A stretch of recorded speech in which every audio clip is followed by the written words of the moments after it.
Welcome to our channel. Today we how to authenticate with Clerk and Google Sign-In easy tutorial step by step clearly. Begin by creating a Clerk account if you haven't done so already. Go to the Clerk website and sign up with your email address. Once your account is created, log in to your locate the Applications section in your dashboard. Click on Create Application to start a new project.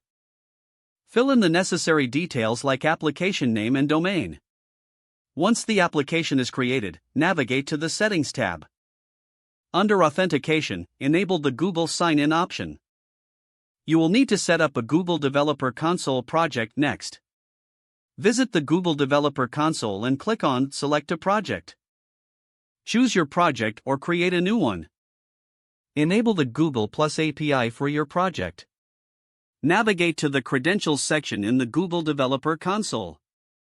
Click on Create Credentials and select OAuth Client ID. Choose Web Application as the application type.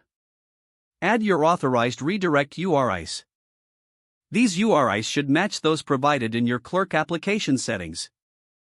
Once you've created your credentials, note the client ID and client secret. Return to your Clerk dashboard and enter these values under the Google Sign-In settings. Make sure to save your changes. Now it's time to install the Clerk SDK in your project. If you're using JavaScript, you can install it via npm with the command npm install at clerk/clerk SDK. Next, initialize Clerk in your application.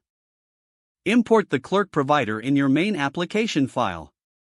Wrap your application with the Clerk provider to make it accessible throughout your app. Implement the Sign-In button using Clerk's pre-built UI components. This will simplify the authentication process for users. Ensure you configure the button to use Google Sign-In. Don't forget to like this video and subscribe to our channel for more step-by-step tech guides.